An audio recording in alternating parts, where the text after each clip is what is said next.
Iya, itu ya Bang. gini lah. Kebanyakan makan babi itu ya kayak gini resikonya Orang memang. tuh kan debat kusir kan debat kusir. Enggak gini maksudnya Bang Orang Alogo. babi itu enak kok. Gini loh Bang Alogo. Nanti kalau Kita saya kan- boleh masuk ya, daripada kita lanjutkan debat Iya, iya. kusir sama Alogo, walaupun udah mutar-mutar dari tadi Alogo. Kan kita ini manusia berakal. Pastinya melihat diksi-diksi di mana penjelasan Bible, orang yang menginginkan kematian Yesus adalah iblislah bapakmu. Sebenarnya secara jujur mau dijalankan mau dinarasikan seperti apa, berarti sama dengan orang yang setuju dengan kematian Yesus, yaitu tadi iblis bapakmu. Nah, itu aja sebenarnya. Oke, saya sederhanakan, saya buat perumpamaan ya abang ya. Saya buat perumpamaan gini. Saya pikir sudah cukup Bang Alogo ya. Gini, Sudah sedikit lagi Kang, sedikit aja. Oke. Abis ini sedikit saya aja. masuk Bang Alogo ya, karena Oke, siap. ya Sedikit lanjut aja, ya. sedikit aja. Di sini saya Sedikit noise aja. nggak, Bang Erwin? Saya noise banget nggak? Enggak. Lanjut. Nih. Saya di pinggir Oke, kafe saya di pinggir jalan soalnya. Jadi kalau kedengaran suara motor saya minta maaf. Bang Alogo, silahkan Anda bernarasi. Nanti saya akan tanggapi. Dan saya ingin menunjukkan mudah-mudahan ini ada hikmah dari diskusi antara kita umat Islam dengan Bang Alogo ini ya. Dan saya akan Oke, ungkapkan siap. beberapa hikmah yang saya dengarkan dari tadi. Silakan. Oke, gini. Saya berbuat dulu percontohan ya, sama persis ceritanya seperti kematian Yesus. Gini, seandainya lah ada orang tua, atau saya katakan, gak usah saya katakan orang tua Anda, orang tua saya, bapak saya, udah mati dibunuhi orang di sana, udah. Nah, setelah dia meningsoy, baru saya tangisin dia. Saya tangisin, Bapak, kenapa kau mati? Kenapa ini segala macam? Apakah itu artinya saya setuju bahwasannya orang yang membonoi dia itu, membonoi bapak saya itu, saya setuju untuk dia mati? Apple to apple analogi Anda. Itu sama halnya dengan kata-kata yang tadi. Jika Apple to iblis apple-nya bapamu, gini, Bang. jika iblis bapamu, maka Bentar. Anda akan Masalahnya ada senang. dua narasi. Itu. Yang satu membantah kematian Yesus di kayu salib. Yang satu mengamini kematian Yesus di kayu salib. Jadi narasi Anda nggak apple to apple. Bikin narasi yang apple to apple apa sih? Bikin narasi aja salah, analogi kok salah. Lanjut nih.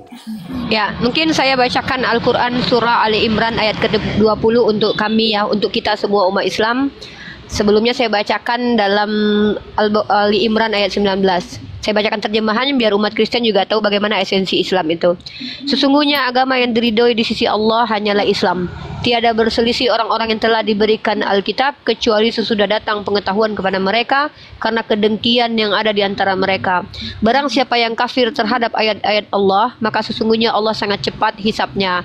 Kemudian jika mereka mendebat kamu, maka katakanlah, aku menyerahkan diriku kepada Allah dan demikian pula orang-orang yang mengikutiku. Dan katakanlah kepada orang-orang yang telah diberi Alkitab dan kepada orang-orang yang ummi, apakah kamu mau masuk Islam? Jika mereka masuk Islam, sesungguhnya mereka telah mendapatkan petunjuk. Dan jika mereka berpaling, maka kewajiban kamu hanyalah menyampaikan ayat-ayat Allah. Dan Allah maha melihat akan hamba-hambanya. Saya tegaskan dalam kalimat Allah, dan kewajiban kamu hanya menyampaikan. Bang Alogo, saya dan saudara-saudara saya yang ada di Komal Abu Yastrong ini kewajibannya telah terpenuhi. Demi Allah, kami akan saling bersaksi nanti bahwa kami telah menjalankan kewajiban kami. Kami tidak diberikan hak untuk membuat Anda paham. Kami tidak diberikan hak untuk mengislamkan Anda. Anda memiliki akal, Anda memiliki alat, tapi Anda tidak menggunakannya. Itu urusan Anda. Lakum dinukum waliyadin. Tapi yang perlu Anda ketahui satu hal, bahwa kami juga berhak untuk tidak mengizinkan Indonesia ini akan menjadi dunia yang pernah jatuh dulu di bawah otoritas Kristen yang disebut dengan zaman kegelapan. Saya selagi masih hidup tidak akan mengizinkan satu detik pun ada orang-orang yang berupaya menggeret Indonesia jatuh dalam zaman kegelapan. sebagaimana itu pernah terjadi, di mana dogma dan doktrin dijadikan pandangan benar tanpa diuji. Maka ketika kita sudah berdiskusi panjang kali lebar, banyak data yang Anda tidak bisa bantah, Anda lari ke sana, lari ke sini, membenarkan kebenaran yang Anda bilang benar padahal tidak mampu dibuktikan, itu urusan Anda. Biarkan orang-orang yang di bawah yang menilai, ya. Karena sekali lagi saya katakan, Anda dan beberapa orang Kristen yang hadir di ruang publik hanya membuktikan kebenaran Al-Quran, tepatnya dalam surah Al-Baqarah ayat ke-6. Innal ladzina kafaru sawa'un 'alaihim a'andzartahum am lam tunzirhum la yu'minun. Ayat ini menjadi penenang buat para apologet, bahwa apologet ini, kami para apologet tidak memiliki beban untuk membuat kalian paham. Bahkan dengan berkali-kali Bang Datuk, Bang Helel, dan Bang Erwin serta Bang Erik menunjukkan kepada publik bahwa Anda adalah orang yang lari sana lari sini, maju kena mundur kena, tapi Anda tetap berkelit bahwa mereka telah membuktikan kebenaran Al-Quran surah Al-Baqarah ayat ke-6. Inilah hikmah dari dialektika yang kita lakukan. Maha benar Allah dengan segala firman-Nya. Sebagaimana ayat spesifik untuk Abu Lahab yang dikatakan bahwa dia orang akan mewarisi neraka jahanam 10 tahun lamanya. Dia hidup bersama surat itu. Apakah dia bertobat? Tidak, brother. Kenapa? Allah menetapkan sesuatu sesuai dengan pengetahuan Allah yang melampaui ruang dan waktu. Tugas kami membuktikan kebenaran Al-Quran. Hari ini berkat bantuan Anda, kami membuktikan bahwa Al-Quran adalah kitab suci yang tak terbantahkan, baik diksi dan narasi yang ada dalamnya. Silahkan kalian umat Kristen bertanya lagi. Kami hanya menikmati pembuktian kebenaran Islam, bukan menikmati mempertontonkan kebodohan kalian. Karena jujur saya sedih melihat kalian yang diberikan akal gratis, tak bayar, tapi kalian tak gunakan itu untuk menyelamatkan diri kalian dari siksa Allah di neraka jahanam nanti. Silakan kita tunggu umat Kristen lainnya untuk bertanya daripada debat kusir. Lakum dinukum waliyadin, Bang Alogo. Pertanyaan selanjutnya saja, Bang Alogo. Baik, terima kasih. Memang sulit memberitahukan kepada seekor lalat bahwasanya sampah itu jorok. Sulit memang. Silakan, Bang. Terima kasih Uni Ripa 11. Terima kasih untuk penjelasannya yang begitu singkat dan padat. Saya sepakat dengan penjelasan itu. Artinya di sana lakukanlah iman Anda sesuai yang Anda yakini, dan saya lakukan iman saya sesuai yang saya yakini. Begitu toh? Artinya saya tidak mau memaksakan orang lain untuk meyakini apa yang saya yakini, dan Anda juga jangan memaksakan orang lain untuk meyakini seperti apa yang Anda yakini tentang agama Anda. Nah, oke. Karena tadi Uni Ripa memberikan suatu kesempatan untuk mengajukan suatu pertanyaan. Terima kasih. Hanya satu pertanyaan saya, Uni Ripa. Yang pertama, Isa, apakah Isa ini adalah Yesus menurut Anda? Oke. Kalau pertanyaannya menurut saya, maka saya menjawab menurut hasil pembelajaran saya kurang lebih 6 tahun tentang siapa Yesus, siapa Nabi Isa Al-Masih Putra Maryam. Saya memiliki 2 jawaban. Kalau yang dimaksud oleh orang Yahudi, Kristen, orang Islam yang adalah putra Maryam, yang adalah utusan Rabbul Alamin, yang adalah utusan Tuhan memberitakan kabar yang benar, maka dia adalah orang mulia, orang yang dimuliakan, dicintai oleh Rabbul Alamin. Maka sebenarnya kita semua membicarakan tokoh yang sama dengan perspektif yang berbeda. Yahudi menuduh orang ini sebagai penista Tuhan dari Beelzebul, adalah seorang yang lahir dari hasil zina. Kristen menuduh bahwa dia adalah anak Tuhan, setara dengan Tuhan itu sendiri. Umat Islam diberitahukan oleh Allah Subhanahu wa taala bahwa orang ini adalah Rasul pilihan Tuhan yang dilahirkan tanpa ayah, yang karena kata kun dari Allah maka jadilah orang ini sebagaimana penciptaan dari Adam atas kehendak Allah yang maha mampu melakukan apa yang dia kehendaki. Maka kami diberitahukan bahwa orang ini adalah orang yang diutus menyampaikan kabar kepada Bani Israel bahwa hanya ada satu ilah yang layak disembah, yaitu Allah Azza wa Jal, dan dia membenarkan kitab terdahulu yaitu Taurat, dan kemudian menyempurnakan hukum untuk Bani Israel yang diselewengkan oleh kaum-kaum fasik dari kalangan Yahudi yang menambah-nambahkan dan mengurang-urangi hukum. Bahkan dia hadir untuk menghalalkan apa yang diharamkan kepada kelompok Daud sebagai hukuman bagi Daud dan Bani Israel lainnya.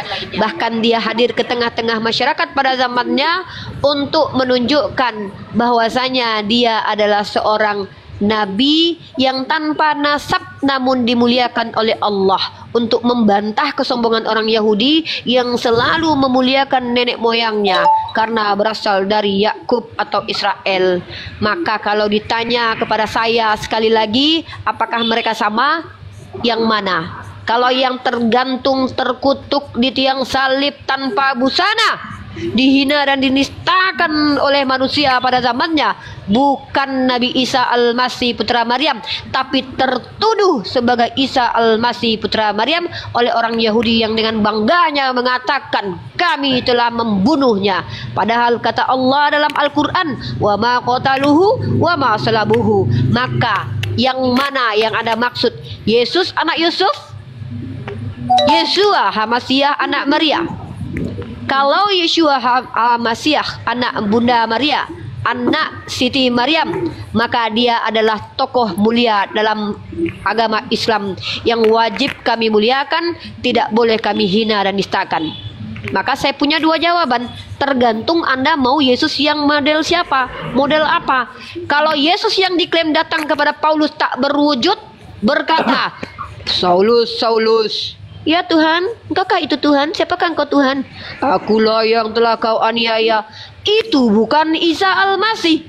Itu adalah makhluk yang tak berbentuk, tak diketahui, yang bertemu di padang gurun ketika Paulus hendak ke Damsik, yang mengaku Yesus. Kalau yang ditanyakan sama saya, makhluk yang hadir di Pulau Patmos menjumpai Yohanes yang mengklaim bahwa dia adalah Yesus Alfa Omega, apakah dia adalah Isa Al-Masih putra Maryam? Tentu tidak. Tapi itu adalah makhluk yang mengaku sebagai Alfa dan Omega. Kalau yang ditanya kepada saya, yang diceritakan oleh Matius, yang mana dulu bang? Kalau yang ditanya kepada saya, yang diceritakan oleh Lukas, yang mana dulu? Yang anak Yosef atau yang dari Roh Kudus? Karena itu berbeda, brotherku. Oke, yang baik, mana yang baik, mau tanyakan? baik. Silakan secara Uni Rifa. spesifik. Oke, gini. Saya hanya ingin mau tahu artinya sosok Isa Al-Masih ini adalah satu wujud. Artinya sebagai penjelasan bahwasannya dikatakan dengan keyakinan saudara kita Muslim bahwasannya perjalanan kisahnya si Isa Al-Masih ini begini dan segala macamnya, dan persepsi kami begini dan segala macamnya. Mungkin saya nggak terlalu jauh sampai ke situ. Yang saya pertanyakan, Isa Al-Masih itu adalah sosok yang sama. Sebagai apa yang kami yakini Isa Al-Masih itu ada, dan sebagaimana juga saudara kita Muslim Isa Al-Masih itu ada. Nah, yang tadi Ibu Uni Rifa jelaskan itu kan sebagai artinya perjalanan kisahnya ataupun bagaimana kita meyakini Isa Al-Masih itu udah terlalu jauh, nanti jadinya debat kusir lagi kita. Nah, berarti kita sepakat ya Isa Al-Masih itu adalah sosok yang sama, ya toh? Tidak sepakat, brother. Tidak sepakat. Yang saya ulangi, saya persingkat panjang lebar tadi penjelasan saya. Kalau yang dimaksud dalam kitab Anda adalah anak Maria yang dari Roh Kudus, dari Allah, diutus menjadi rasul, mengatakan bahwa hanya ada satu ilah saja yaitu Allah, maka itu sama.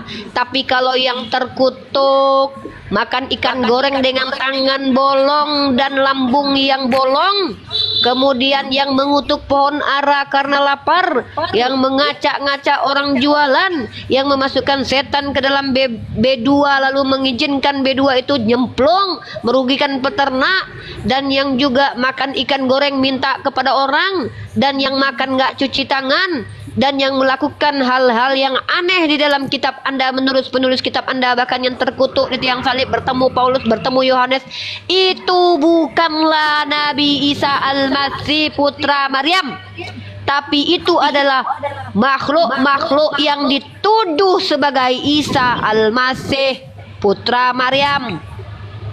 Oke, baik. Tegas jawaban saya.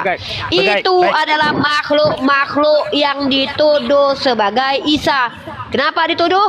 Karena Isa Al-Masih putra Maryam disucikan oleh Allah, diangkat ke sisinya, dihilangkan diangkat dari kenistaan, dari kemungkaran yang dilakukan oleh orang Yahudi dan pemakan babi pada zamannya. Nauzubillahi min dzalik. Gitu ya. Baik. Itu jawaban saya. Oke, terima kasih Unirpa. Artinya, apakah Anda yakin Isa Al-Masih itu adalah penyelamat untuk akhir zaman? Begitu. Bukan Unirpa. penyelamat untuk akhir zaman.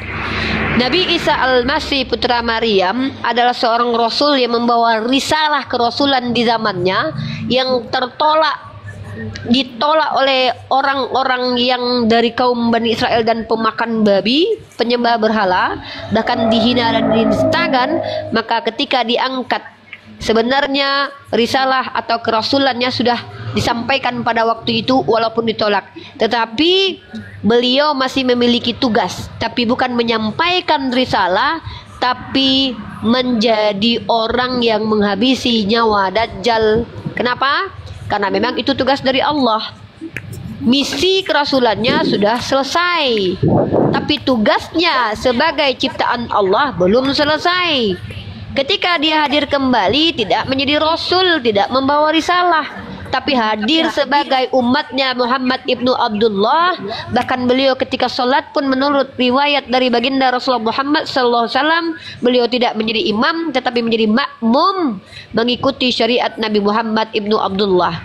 Beliau datang untuk menghabisi Dajjal, mematahkan salib, menghabisi makanan kalian, dan juga berterus terang atas apa yang kalian salah pahami. Dalilnya ada dalam riwayat hadis kedatangan Isa Al-Masih putra Maryam yang kedua kalinya. Itulah beliau dengan tugasnya sebagai makhluk Allah, bukan menjadi rasul, karena kerasulannya telah beliau sampaikan dan ditolak oleh orang zaman dulu, walaupun ada sebagian kecil yang menerima, yaitu Hawariyun yang adalah muslim. Maka kalau Anda bilang dia juru selamat atau membawa keselamatan di akhir, oh tidak. Yang menjadi juru selamat setelah kematian seluruh makhluk hanya satu nama, karena bahkan Ibrahim alaihissalam pun tak mampu memberikan syafaat karena bicara nafsi, ya. Tidak ada nabi yang bicara ummati kecuali Muhammad ibnu Abdullah. Bahkan Isa Al-Masih putra Maryam pun mengatakan nafsi. Musa pun berkata nafsi. Mereka adalah orang yang hanya sedang memikirkan dosanya kepada Allah menurut mereka, padahal mereka kesalahannya bukan kesalahan yang masuk ke dalam kategori dosa. Karena saking mereka adalah manusia mulia, mereka renungkan apa yang pernah Allah tegur terhadap mereka. Sebagaimana Nabi Ibrahim pernah berbohong untuk kebaikan umat pada waktu itu, mengatakan yang menghancurkan berhala yang kecil adalah berhala besar, tapi dia merenungkan kesalahan itu. Sebagaimana Nabi Musa pernah membunuh nyawa orang, dia merenungkan masalah itu. Sebagaimana Nabi Isa Al-Masih putra Maryam tak mampu memberikan syafaat. Hanya satu manusia mulia yang mampu memberikan syafaat nanti di yaumil hisab, brotherku, yang diberikan telaga Al-Kautsar, di mana dia akan dimampukan oleh Allah mengeluarkan umatnya yang bahkan kebaikan di kolbunya hanya sebesar biji zarah, tetapi mengutarakan bahwa la ilaha illallah, yaitu Muhammad ibnu Abdullah, satu-satunya makhluk Allah yang dimampukan mengeluarkan umat dari neraka. Bahkan Tuhan Anda pun tak mampu keluarkan umatnya dari neraka jahanam. Dialah penyelamat, dialah yang layak dikatakan juru selamat, bukan Yesus yang diklaim sebagai juru selamat, tapi tak mampu menyelamatkan dirinya dari hantaman orang Yunani dan hantaman orang Yahudi. Bahkan tak mampu menyelamatkan dirinya dari fitnah kaum Kristen yang mengatakan dia terkutuk di tiang salib.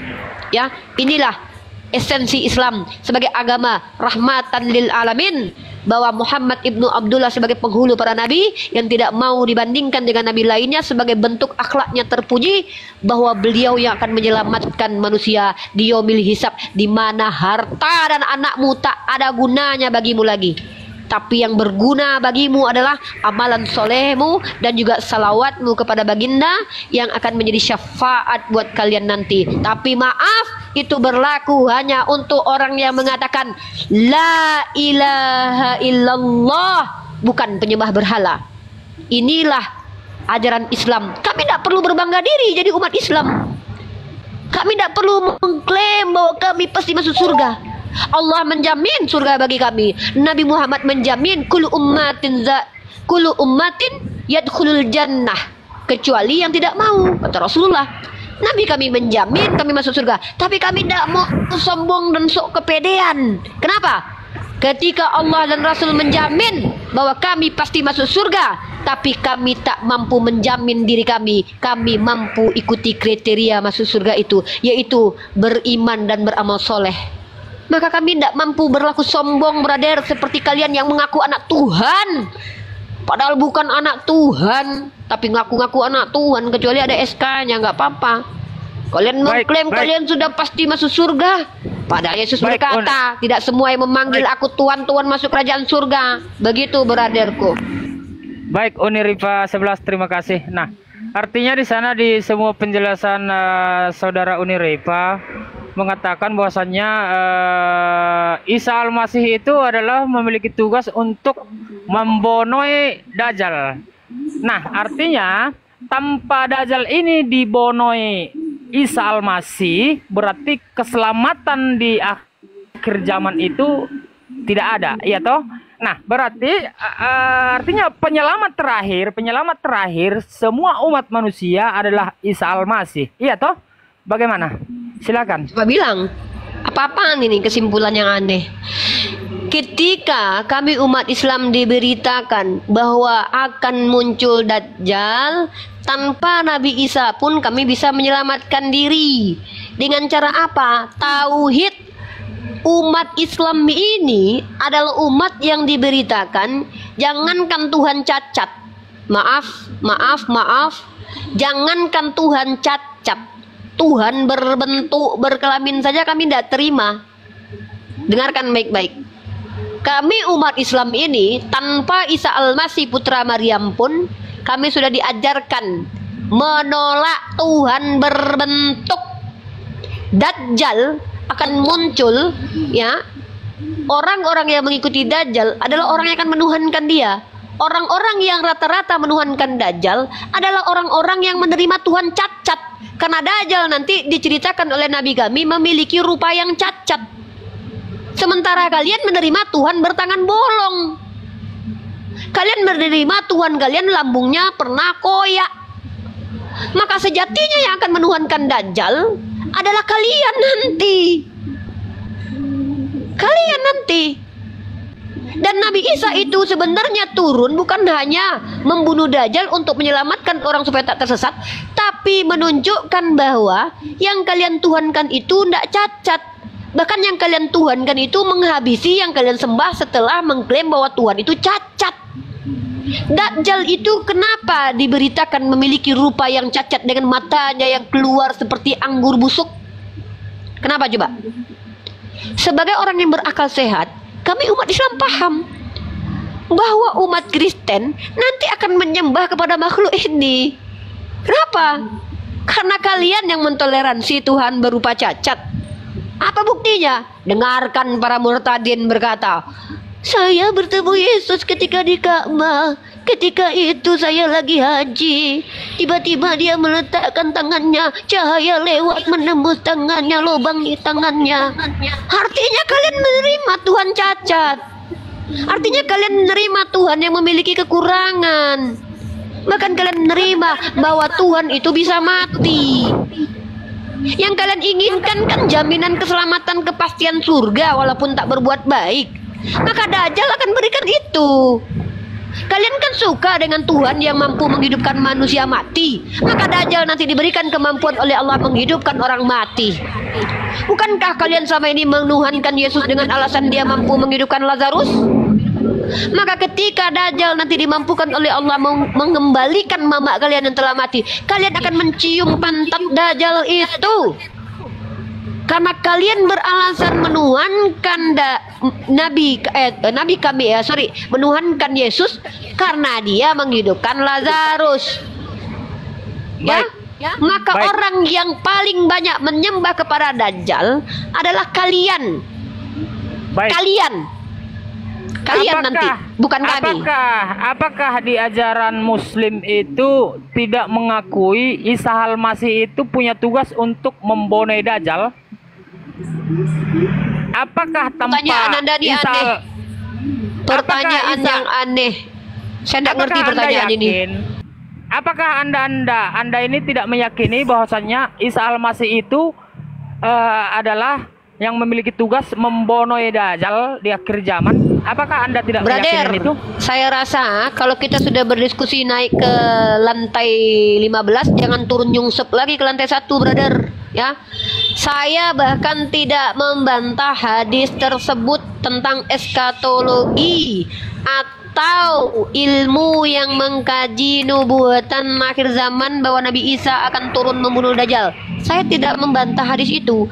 Pertanyaan Anda tidak relevan kecuali saya membantah hadis itu. Saya mengatakan tanpa Nabi Isa membunuh Dajjal pun umat Islam itu bisa selamat asal beriman dan beramal soleh. Membunuh Dajjal itu bukan menjadikan kami masuk surga, brother. Baik, Bukan. baik, Ini gimana ini diskusinya ini? Kok malah artinya maksudnya di apaan ini sana diskusi begini?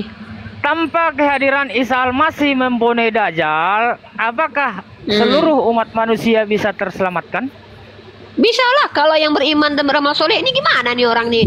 Seluruh umatnya Nabi Muhammad ibnu Abdullah, asalkan beriman dan beramal soleh, jannah kata Allah. Dalilnya mana? Wa basyiril ladzina amanu wa amilus solihat anna lahum jannatin tajri min tahtihal anhar. Enggak ada kaitannya sama Dajjal.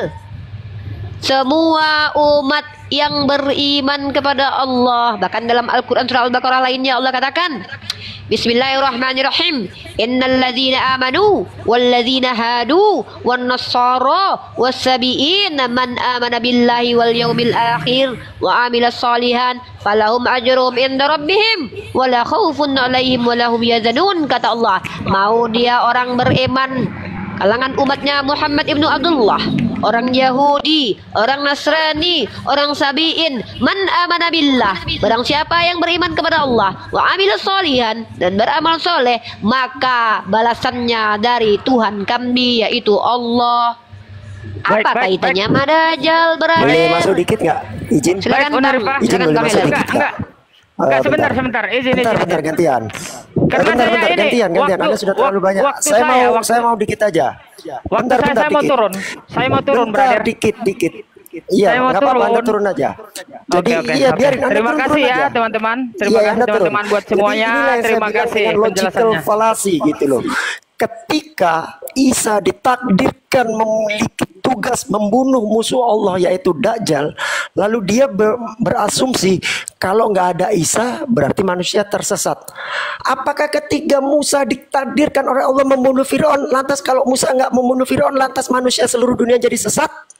Apakah ketika Abraham ditakdirkan mengalahkan Nimrod, lalu kalau Abraham ternyata tidak mengalahkan Nimrod, lalu manusia seluruh dunia jadi tersesat? Ini yang saya bilang dengan logical fallacy. Anda berpikirnya hanya setengah kurang seperempat. Ya, belajar lagi Bang. Anda jadi bahan tertawaan di bawah. Saya aja kasihan loh lihat Anda ditertawakan di bawah itu Bang. Kok Anda nggak kasihan sih sama diri Anda? Lanjut teman-teman. Ada bisnis Bang Ben yang mungkin kita harus buat beberapa ke depan ini. Saya mau bisnis jual akal lah, per kilo gitu. Mungkin banyak yang mau beli kayaknya. Banyak yang nggak ada akal kayaknya. Sebenarnya ada Uni, ada akal. Cuma ketika mereka lewat depan rumah makan Padang itu udah dijual semua otaknya itu Uni. Makan lagi lah kalau Mahal otak gitu. mereka Uni kalau dibawa ke rumah makan Padang. Bukan cuma nggak pernah dipakai, bahkan belum di unboxing, masih fresh. Bayangin coba, mahal itu dijual ke rumah makan Padang. Saya mau mengajukan ke pemerintah kita ini Bang, untuk generasi ke depan ya, sebagai saya mau jadi ilmuwan nih. Saya minta kepada pemerintah yang atau donatur-donatur kaya, saya akan membuat program nanti dibantu sama Bang Helel juga sama Bang Datuk dan Bang Dewa. Kami akan membuat sebuah program pemerintah yaitu menganalisis otaknya Oten. Jadi nanti kita akan perbandingkan, buat Oten yang mau meninggoy kasih kabar ya biar kami beli otak kalian. Kami ingin membuat sebuah museum perbandingan otak Oten dan otak kera dan otak manusia. Nanti kan ada otaknya Einstein tuh. Nanti kita tahu nih otak Einstein begini. Otak Oten begini nih bentuk otak kalau nggak pernah dipakai itu gini bentukannya. Nah kalau otak kera begini. Jadi itu nanti buat generasi ke depan Bang. Ini bagus loh proyeknya loh. Buat yang mau mendanai saya tunggu ya donatur-donatur.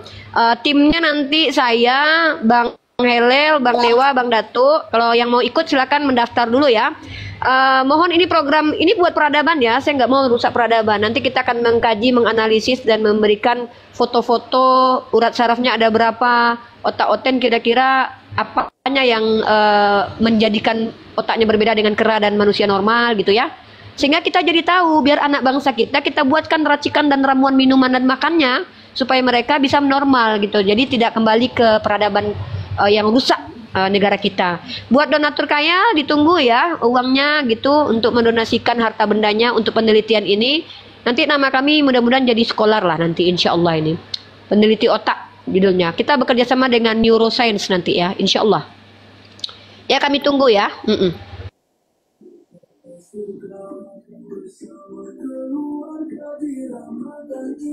Bawah ada yang ngaku mantan Kristen, dia minta naik. Yang di bawah ada yang Naikkan aja, naikkan.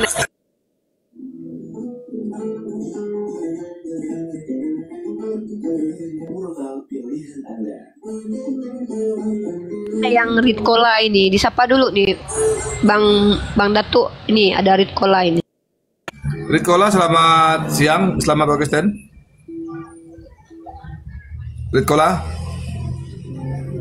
Ritkola, selamat siang, Islam Pak Kristen. Aduh, saya dukung ya apa programnya Unidipa tadi itu mengenai sebuah lembaga research tentang otaknya monyet, otaknya Oten. Ya, kita perbandingkan ya dengan otaknya Albert Einstein, kemudian biar kita bisa belajar bahwa beginilah kadarnya ternyata otaknya Oten itu. Jadi sebuah research ya, saya dukung itu. Dan di bawah tolong dukung ya, tolong dukung di bawah ya. Yang di bawah tolong dong yang 1,7 didukung. Kami akan mengadakan sebuah research. Mungkin kalau ada sultan-sultan yang kepingin membiayai kami dalam rangka meresearch otak-otaknya Oten, biar otak-otak ini tercerdaskan. Karena tidak mau dan tidak ingin Indonesia yang 280 juta ini terkontaminasi dengan otak-otak yang gini. Ya, buat yang di bawah, Ritkola, selamat siang, Islam Pak Kristen. Ritkola, ya, yang buat di bawah ketik ya, dukung ya, support cukup, mantap, setuju. Yang di bawah kita dukung. Ya, saya Unidipa, Bang Mahadewa ini sebagai ini nih, sebagai pengumpulnya. Bang Citalah Selawat bagian observasinya. Saya bagian yang bawa-bawanya.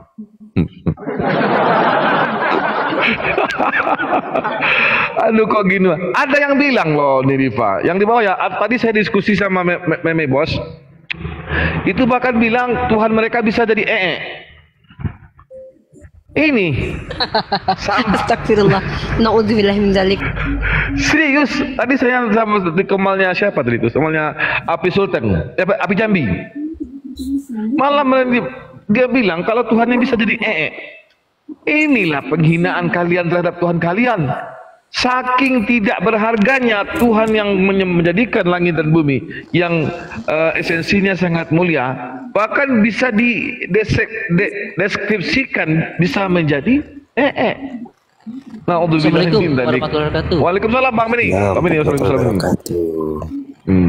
Ada saudara kita Kristen nggak di atas? Nggak ada. Rikola ini siapa Nggak ada nih ya? Rikola nih? Repola? Nggak ada nih. Iya. Repola? Turunin aja moderator. Saya nggak moderator. Jadi ya Moderator saya turunin. emang gitu Bang Dato. Jadi dogma kekristenan ini udah logical fallacy-nya udah akut gitu loh. Ya, Kronis. Bukan logis, Iya. kronis. udah Ya, ini akut udah. ada saudara Michael nih. Silakan. Michael, selamat malam. Selamat siang, Michael. Selamat siang, selamat siang. Anda berdiskusi atau bertanya atau gimana ini? Atau kita diskusi? Santai kita. Ya, kita diskusi santai aja ya. Ya, apa Iya. tuh ya? Silakan Bang Helel, atau tentang apa topik-topiknya yang bagus? Ada Bang Erwin, ada Nurifa, silakan. Iya. Oke, Konsep ya, keselamatan atau gimana? Ketuhanan gimana? Oh ya, gini. Hmm. Gini, saya tertarik dengan apa ya? Pembahasan terkait tadi apakah Oten setuju jika Kristus mati? Secara kemanusiaan, saya tidak setuju Yesus mati. Berarti Anda iblis.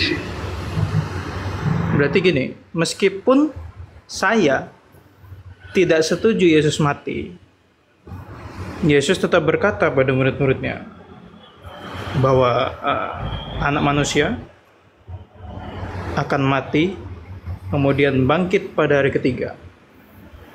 Pada saat dia di Galilea itu. Punya Petrus ya, yang tidak ingin bahwa Yesus itu, yang tidak ingin Yesus mati. Enggak. Iya, bahkan murid-muridnya pun berkata demikian.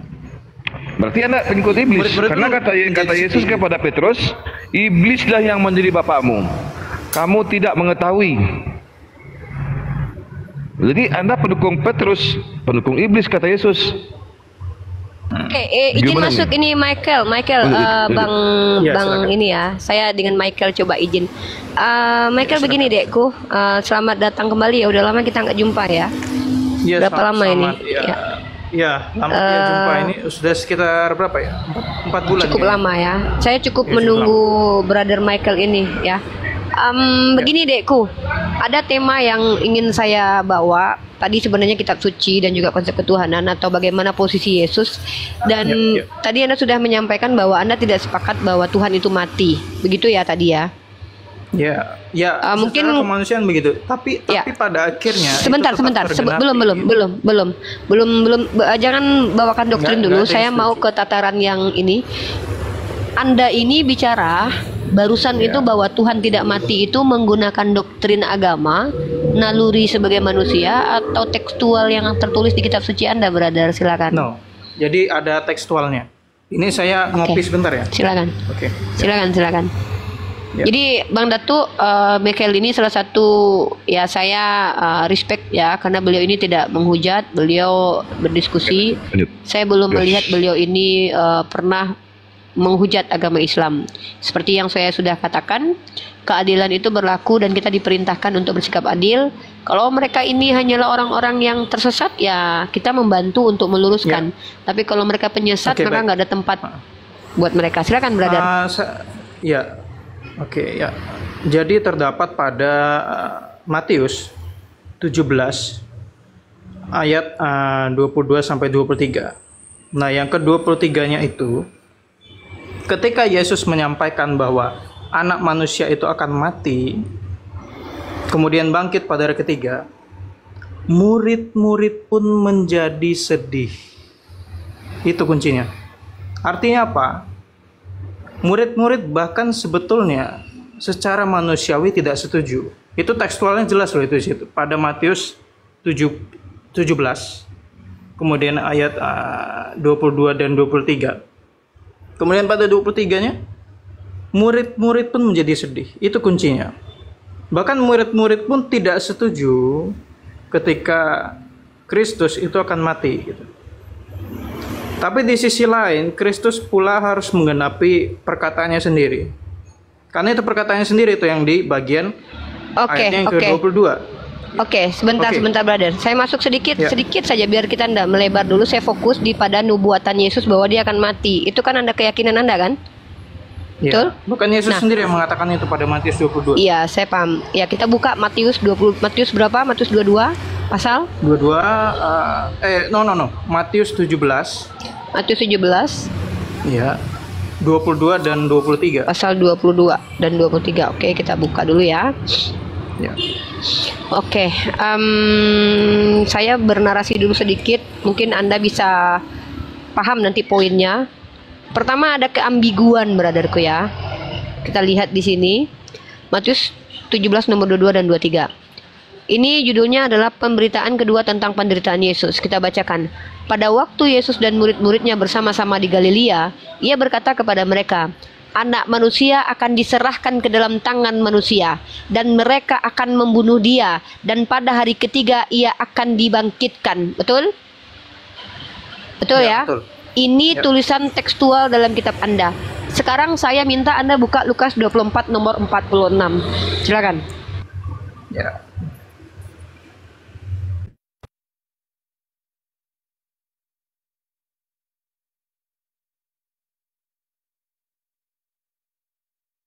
Narasi itu sama persis ya, narasi itu sama persis, tapi dalam perikop Lukas 24 ayat 46 ini ditegaskan bahwa Yesus mengutipkan kitab perjanjian lama. Yesus mengutipkan ada nubuatan dalam kitab para nabi, dalam kitab Taurat, dalam kitab Tanakh ya, Taurat, Neviim dan Neviim ya, dan juga Ketuvim, bahwa di situ Yesus mengatakan ada tertulis demikian bahwa dia akan mati dan bangkit dari ketiga. Betul? Silakan dibaca dulu, baik-baik. Ya, betul. Oke. Nah, inilah yang saya katakan bahwa kitab Anda tidak layak dikatakan suci karena terdistorsi oleh pandangan manusia, penambahan dan pengurangan ayat. Kenapa? Karena ketika kita baca secara baik dan benar Lukas 24:46, di situ bahkan Tuhan Anda sendiri, sembahan Anda sendiri mengatakan ada tertulis demikian bahwa Mesias harus mati dan bangkit di hari ketiga. Pertanyaan yang muncul adalah di manakah tertulisnya brother di dalam kitab Tanakh? Tulisan seperti yang dikutipkan oleh Yesus. Silahkan dicari tahu dulu, karena kalau tidak ada tertulis maka ada dua konsekuensi. Pertama, ada orang yang telah menuduh Yesus berbohong karena ayat itu tidak pernah ada dalam Tanakh, atau kedua ayatnya pernah ada tapi hilang. Ya, tapi ini harus berdasarkan ilmiah menjawabnya. Kenapa saya katakan seperti itu? Karena ini membuktikan ada ayat yang ditambah, yang dikurangi, tambal sulam. Maka bagaimana mungkin kami umat Islam mendengarkan jawaban kalian yang disandarkan kepada sesuatu yang ambigu, yaitu tentang nubuatan bahwa dia mati dan bangkit di hari ketiga. Sementara itu tidak pernah ada tertulis seperti yang dia kutipkan. Semoga Anda paham maksud saya, dan silakan dicari dulu kutipan dari Lukas 24:46. Silakan. Ya. Sebetulnya saya punya punya data, cuman saya lupa itu di bagian mana. Jadi di Targum Yonatan pada Yesaya 53 itu dalam bahasa Ibrani semua itu. Jadi pada Yesaya 53 itu ayatnya di mana lupa saya juga. Sebentar Michael, Bang Helel monitor. Ada Bang Helel, Bang paham poinnya kan? Ambil alih dulu Bang, aku mau ke toilet. Pada Yesaya 53 itu kan ada Targum Yonatan, ya kan? Targum Yonatan itu punya Yonatan, itu sangat bagus sekali kalau dibaca. Tapi itu dalam bahasa Ibrani lah, saya juga kurang ngerti. Tapi di situ ada kata yang menekankan bahwa pada Yesaya 53 itu situ ada kata Mesaya di situ. Lalu bagaimana dengan pendapat Anda, Helal Ben Sahar? Silakan.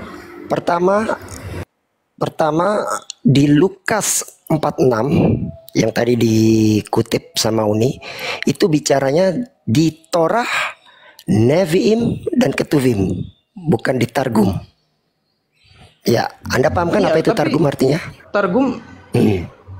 iya memang targum itu kan merujuk pada kitab Torah, iya kan? Permasalahannya dalam Yesaya 53 sama sekali tidak ada kata Mesyaya atau Mosyiah. Karena Yesaya 53 itu tidak berbicara tentang Mosyiah atau Mesias. Yesaya 53 itu berbicara tentang penderitaan Bani Israel saat di pembuangan. Mungkin nanti Bang Dato bisa dibesarin, bisa bantu aneh buka ayatnya Bang Dato. Saya nggak pakai saya nggak pakai cuma satu device. Kebetulan saya device saya lagi. Oke, jadi kalau kita Masih di luar Dato.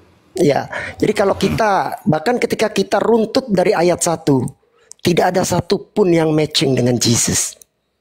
Misalnya nih ayat 5 yang paling sering dibawa teman-teman ya. Mau dibukakan apa, bro? Yesaya 53.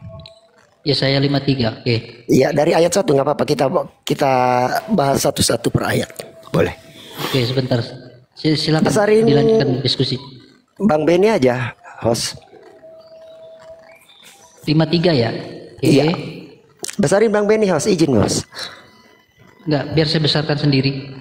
Oh ya, oke, siap Bang. Oke, Boleh Yesaya dari 53 ayat ya. 1. Kita lihat ya, karena ini salah satu ayat yang paling sering dibawa dan diklaim oleh teman-teman Kristen sebagai nubuatan Yesus. Padahal bukan. Ini ayat bukan, nggak ada hubungannya dengan kemesiahan. Sama sekali tidak ada hubungannya.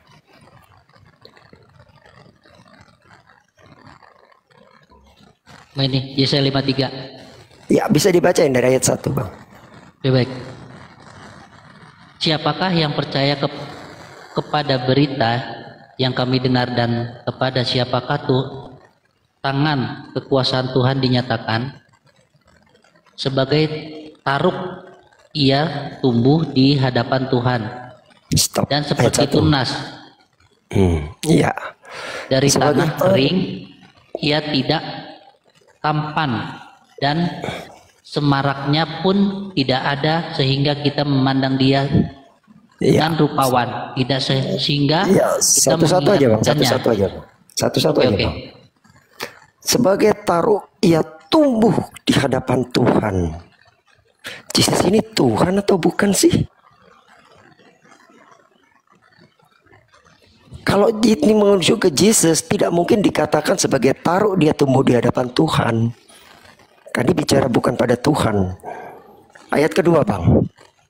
Oke, ayat kedua. Sebagai taruk ia tumbuh di hadapan Tuhan, Oh, ayat ketiga dan berarti ayat sebagai ketiga. tunas. Ayat ketiga. Ia dihina dan dihindari seseorang yang penuh kesengsaraan, dan yang bisa menderita kesakitan. Ia sangat dihina, sehingga orang menutup mukanya terhadap dia, dan bagi kita pun dia tidak masuk hitungan. Pernahkah di Perjanjian Baru kita lihat Yesus tidak masuk hitungan? Oh, dia seorang rabi loh guys. Bahkan dia berdebat dengan para imam-imam Yahudi.